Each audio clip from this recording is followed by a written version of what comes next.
They had all the enthusiasm in the world, but they had no experience and skills. And I often think it's very unfair to do that to companies, to make kind of people who are very good executors, very honest, hardworking kind of people, make them feel bad about not being Steve Jobs. Every issue is complex, and there's an incredible amount of nuance in how to do it. And to write something in a blog format or in a book format, you also have to be very poignant. One of the things we do in IE, we bring international people, but we encourage them to talk about their own countries.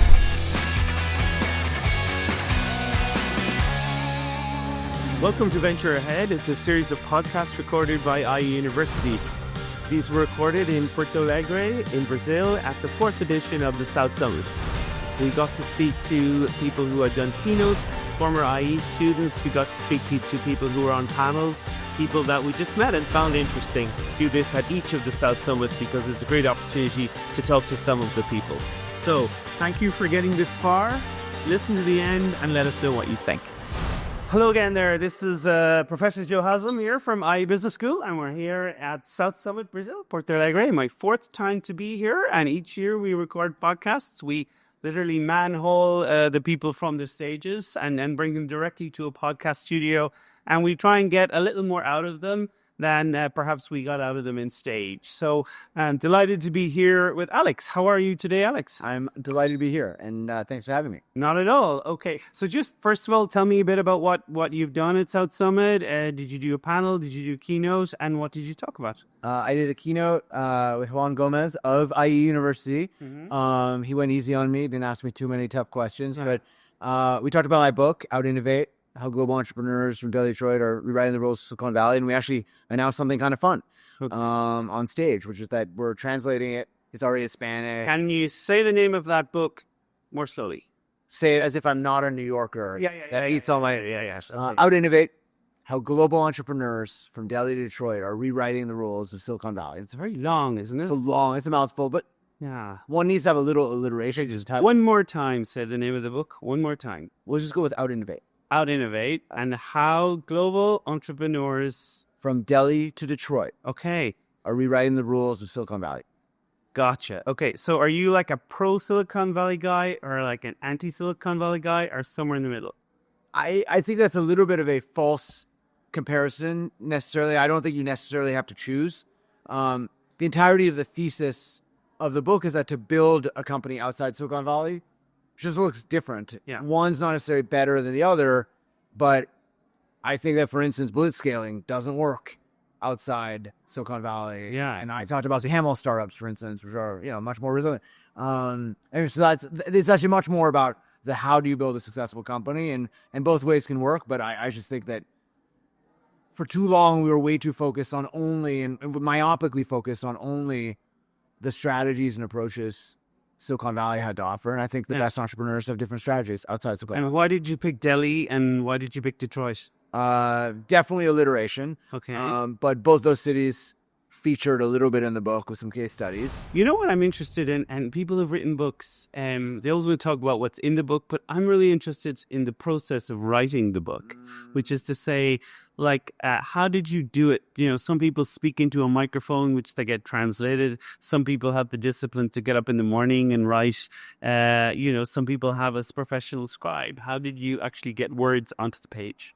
I could tell you how I did it then, and then also how I would do it today, which would probably be... And I will listen to both. Okay, perfect. Things. Well, so I'll start by saying I'm an accidental author. I didn't wake up one day and decide I was going to do a book. A lot of this kind of happened over time, but my style of writing is I try to write an hour a day. And when I was doing the book, I actually did an hour a day. I would wake up at 5:30 in the morning. Yeah. It'd be the first thing I would do before I even check my email. Yeah. And some days were not so great, and other days I could write 1,000 great words that went almost verbatim in the book, but the act of doing it every day.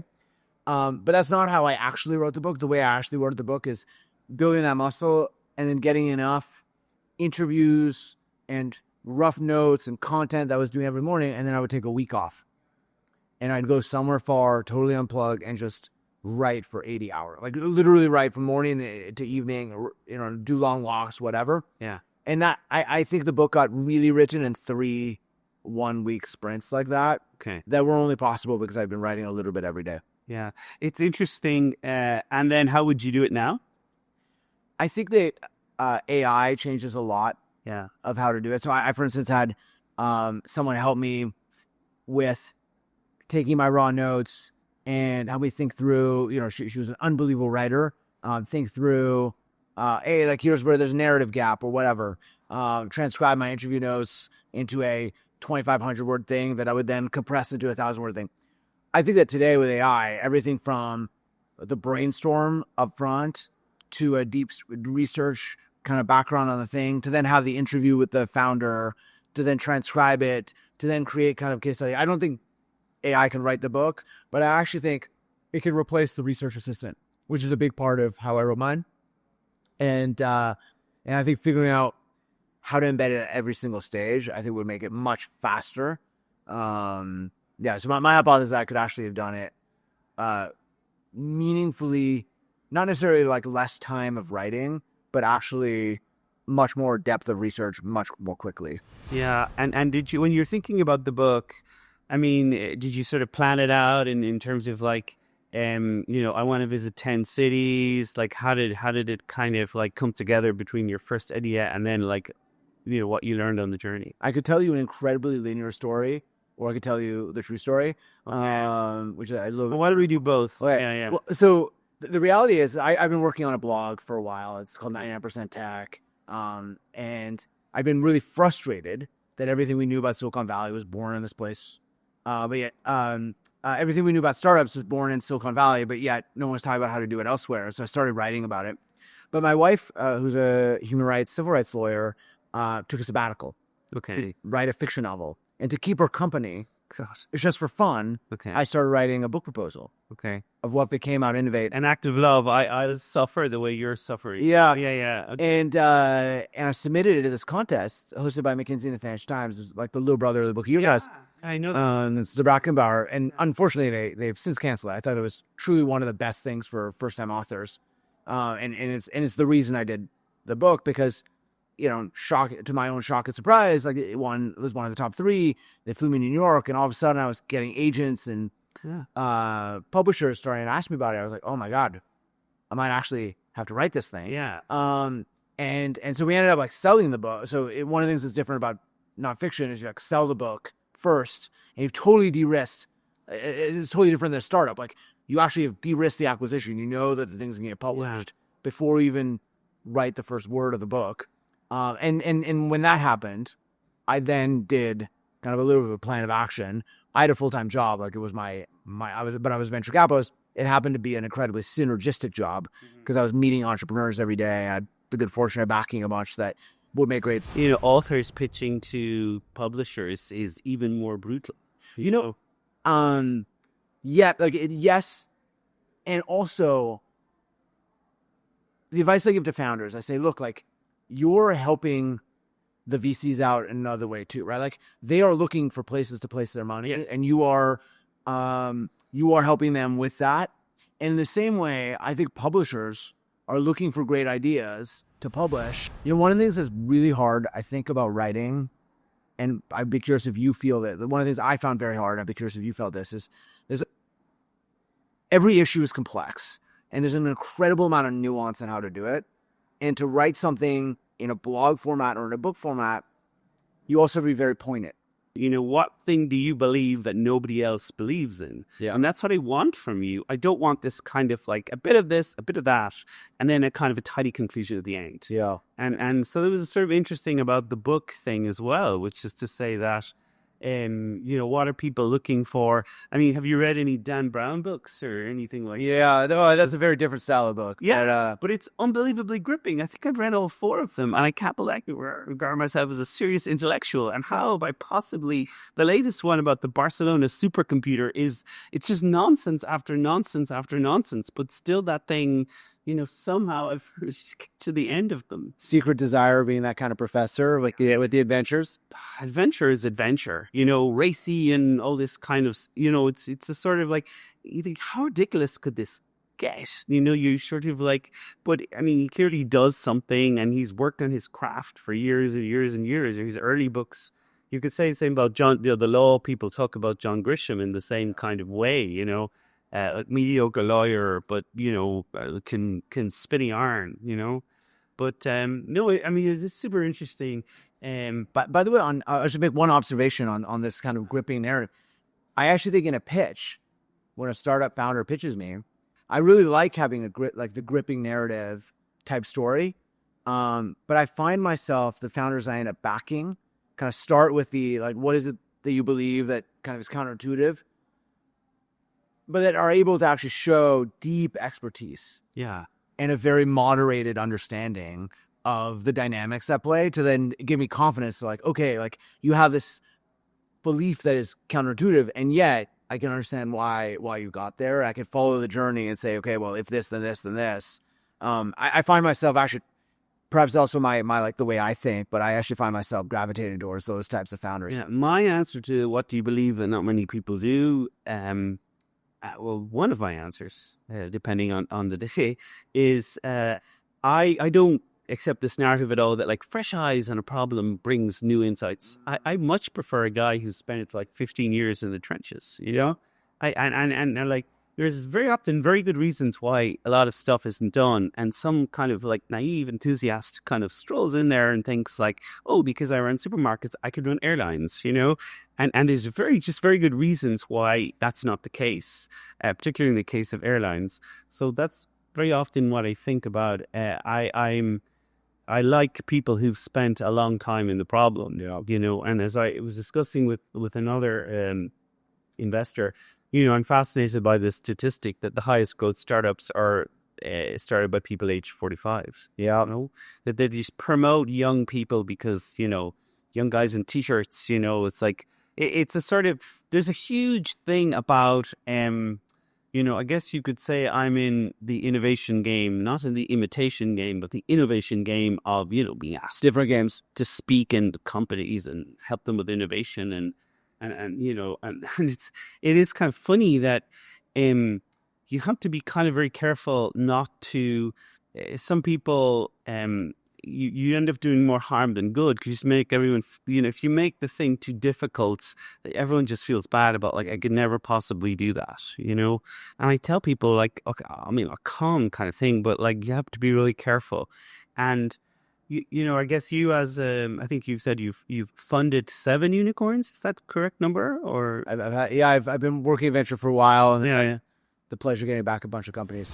So I always, I teach my students, compromise is like innovation becomes at the margins, not the center. Resist the desire to be kind of chipped away at and end up in the center. And even like typical engagement with an innovation, with a corporate innovation with a company, they call you up and they say, yeah, we want you to challenge our people, and I'm like, oh, no problem, you got your man, and then you sort of think, but we'd like to see a draft of your slides, and I'm like, well, not really. You want me to challenge, and also what do you know about any of this? That's why you're asking me. And then you perhaps, because those of us in the game, you give them a draft. Don't mention this. Don't mention this. And and like, would you like me to read a nursery rhyme? Because that's basically what, you want kind of polite blows. And then you kind of, so that's often the problem. I used to do a lot of mountain climbing, and you would have like, I remember being on like Denali in Alaska and then just seeing kind of,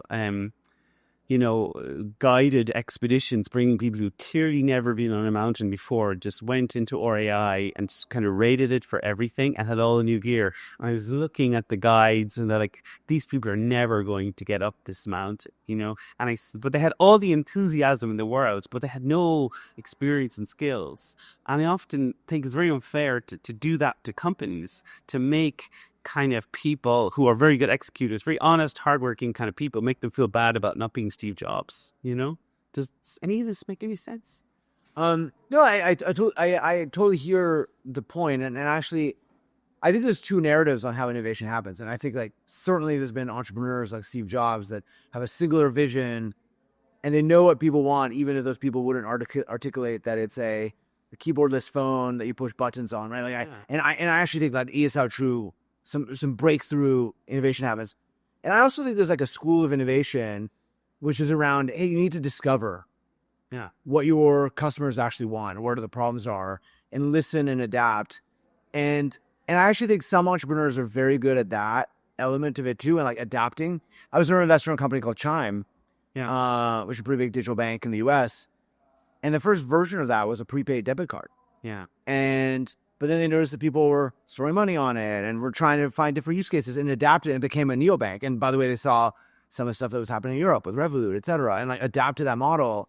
And I think the art of kind of having an open mind and adapting and just really understanding what folks actually want as well is an art of itself. It isn't necessarily pure innovation or something that new, but it's actually part of the act of building technology companies. I'm pretty, I push back against this narrative that Europe is over-regulated place, and that, Europe needs to get rid of these regulations. You hear people in Silicon Valley saying this all the time. And then, when the debate gets fun, I start talking to him about Chime and other, why has the US not been able to really build a decent neobank? Certainly nothing like Revolut, and certainly nothing like, Ant Financial in China or something like that.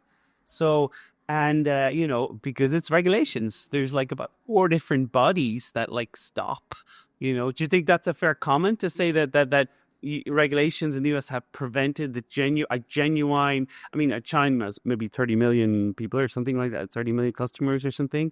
So it's a decent size, but it's never really captured. In Ireland, Ireland has 4 million people. There's 2 million Revolut accounts, it's really swept in and dominated. Chime is sort of nice to have, tell you about spending and stuff, but it hasn't really threatened your Wells Fargos, So I've got a lot of perspectives on that, and I don't think I agree. I don't believe it is a regulatory issue. When I invested in Chime originally, I had done, part of my strategy is I look at startup models around the world. I try to compare them. My hypothesis at the time was I was like, man, it is a much harder market to do this in Europe. And the reason I thought it was a much harder market in Europe is that bank interchange is 0. Mm-hmm. And then all of a sudden, the only way to make money is by cross-selling a bunch of other stuff. That is an incredibly hard model to do. But by the way, when you do it, you can then become a universal bank. It's incredible. Yeah. I thought that actually, the US would be a much more interesting market because bank interchange is much higher. You can actually profitable unit economics just on the basic checking account. I actually have a couple perspectives on this. I think the story is not yet written on some of these models in the US. 2 is a very nice French way of saying that. No, I think it's still early. I think it's still on the neobank space in the US. I think it's still a little early. But I think but I actually think some of the most interesting fintech models have actually emerged out of the US, right? I can look at what Stripe has done, and Venmo has been a great innovation, not necessarily an unbelievable business from a monetization perspective. But I think one of the things that exists in the US that's different than other markets, there's 2,000 small regional banks. Yes. There's a regulatory system that, for better or for worse, but is a decision, is that it's actually good to have local banks. Yeah. And you can make the position on whether or not that's good or bad. But that is kind of a regulatory decision that was made. But I don't know. I actually think that, the modern credit card is built in America, the modern X, Y, and Z infrastructure. And so I think one of the reasons it's been harder to leapfrog in the US is our technology is actually a little bit older. It's one of the reasons we don't have QR codes. Yeah. I'm convinced that one of the reasons that, we don't have QR codes or NFC took so long is that fraud was smaller than the cost to reinvest in all the machines, right? And so one of the costs of being first in some of these things has been that it's been slower to do a bunch of other stuff. So very long-winded answer saying, maybe not. But it's a super interesting question because there's, because, the US center of innovation or whatever, but then you see the cell phone coverage in places and. Oh my God, enjoy it. Yeah. But and by the way, the whole thesis of my work is that we are going to see the nexus of innovation shift out of Silicon Valley. Today, the largest super app in the world is in China, and the largest neobank in the world is either in Europe or in Brazil, depending on which model you prefer. Right? We're the largest RPA in the world is from Romania. we're definitely seeing this play out. And so because they're the only ones from Romania, fair. you know. Yeah, fair. Yeah, but it's interesting. I mean, they have, like, Kazakhstan has a super app. You know, Yeah. some ex-HBS guy, you know, so I think I'll go do that. And you know, the government are in because they want kind of, you know, low friction in transactions and that kind of thing. So they're quite supportive of it.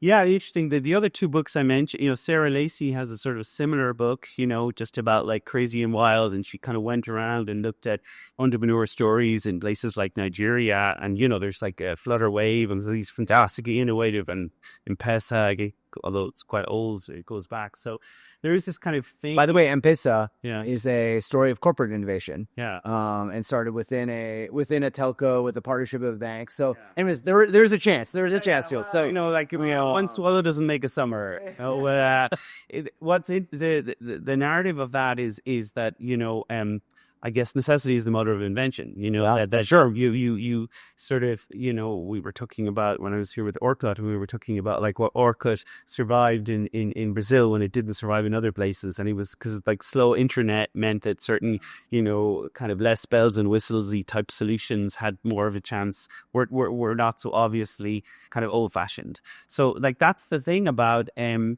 know, looking at how things are done in different places in the world. And then kind of copying their it's really fascinating, and you know, more people should do it. But it's a kind of having, I mean, so many companies are basically people from a country going to a different and asking why something that exists very normally in their country doesn't then therefore exists. I mean, there's so many examples of that, you know. I mean, even the story of WhatsApp was Javier Olan, who's the CEO of Facebook, who's from Huesca in the north of Spain, was sort of back. He's from this like village in the Pyrenees, and he's like, everyone in my kind of little pueblo is using this thing. So like, whatever, it's lightning in a bottle. And he basically went to Zuckerberg, who they were kind of aware of it, like, but you know, he said we have to get this thing at whatever price, because like anything that's that viral, you know, we need to get our hands on. So that was a sort of, I mean, the famous story about how he got his job is he went up to Zuckerberg in a party in Stanford and said, who looks after international? And he sort of like heard his accent and said, oh, I guess it's you know, because you're not wrong here. But it's always super interesting because I have this kind of, you know, international. One of the things we do in IE, we bring international people, but we encourage them to talk about their own countries. Yeah. You know, we don't kind of go like, oh, you're from Philippines, that must be nice. Now, let's get back to talking about Jimmy Diamond. You know, like, that's not what we do. It's the very opposite thing. That's so important. Yeah, we kind of go, oh, you're from the Philippines. Okay, so like, how does it think? What is the biggest bank? You know, how important are the Chinese community? Like, why is the biggest beer San Miguel? Why do you drink all this gin? You know, like it, and we encourage people. And I literally, like, you know, sometimes they can be a bit kind of like, I don't be talking about myself, but I'm like, no. This is what you're paying for. You need to tell me, like, does everyone run, you know, use this kind of app and the, you know, what's BISM and all this kind of stuff. Like, it's super interesting. So I really encourage people to talk about their countries, and they like to do it as well. You know, there's some kind of pride in doing it. Whereas, you know, in US business schools where I teach, it's like, you know, Alex, that's really nice. You're from, you know, Manitoba, but yeah. Now, JB Diamond, you know, it's real kind of like, you know, it's this sort of like genericness that loses the richness. So we always kind of, we always try to preserve that. But one of my kind of theses is that we over-index on how different we are. You know, which is to say that obviously, like, that I think people, irrespective of where they're from, have a lot more in common. Yeah, and we over-index on the difference that they are. And, you know, it's a super interesting question. And that's why you can, you know, oh my God, he's from France, you know, kind of stuff, you know. Whereas you could find like a certain kind of a French guy and a certain kind of a German who had like way more in common than two different French people from different parts, you know, that we sort of lose it. But it's interesting to talk about. But yeah, you can see, you know, there's a question about like why Estonia has so many unicorns and Germany has so few, and that because Estonia is a small country, they think internationally from the beginning. Day one. Yeah, and then they don't. Whereas Germany is like over-engineer for the German market, so you get this thing that's tremendous in Germany, but like doesn't work anywhere else, you know? And they're kind of struck by that. So just kind of, not that we're getting near to the end, and when I always ask for book recommendations in the end, and I have a very strong kind of suspicion that, you know, you're going to be able to think of a book to recommend. But before I kind of do that, I just wanted to ask you just like one or two other stories from the book, you know? What kind of things surprised you, and, you know, what kind of people you met, and kind of countries and stuff. Well, let me give two kind of lessons from the book. One that you touched on a little bit. One is this notion of being born global.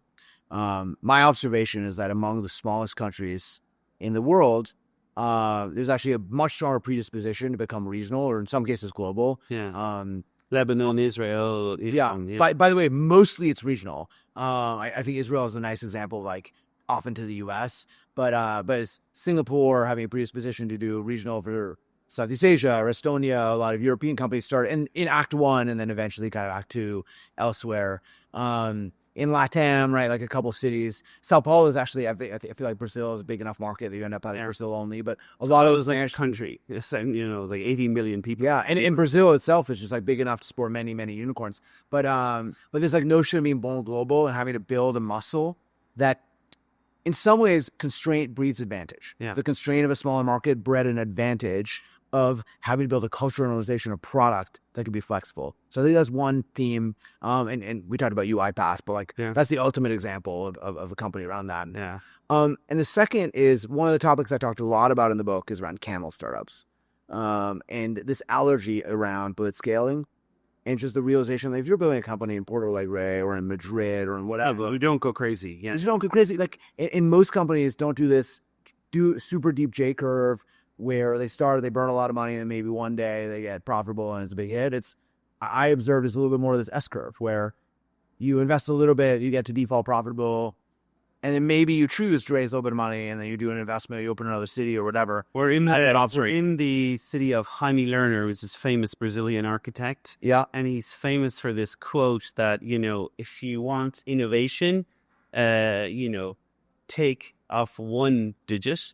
If you want sustainability, take off 2 digits, you know, which is a kind of like a super, I put this quote up in the same way that I quote, like, blitzscaling is basically the mentality of the cancer cell, you know, which is sort of like consume and eat at all costs. And that obviously, you know, describes it. It ends up as sort of, you know, I've never heard that guideline, but that's a good one. Okay.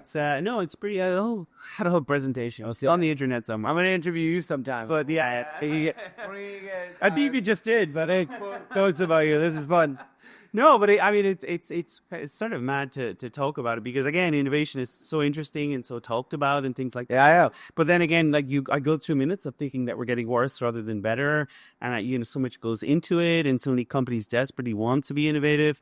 And, you know, everything that's happening with AI in terms of, like, suddenly people are bringing basically, you know, I always say a knife to a gunfight. So I'm just going to thank you very much for your time, Alex, and best of luck with the book, which I promise in reading it. And we hope to see you in Madrid. I look forward to it. Thank you for having me. Thank you so much.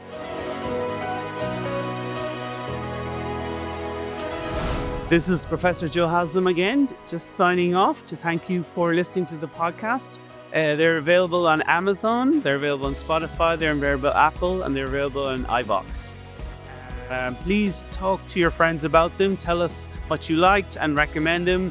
We want to get these ideas spread, and they're a very important part of the community we're trying to build here at IE University. So thank you for listening to Venture Ahead.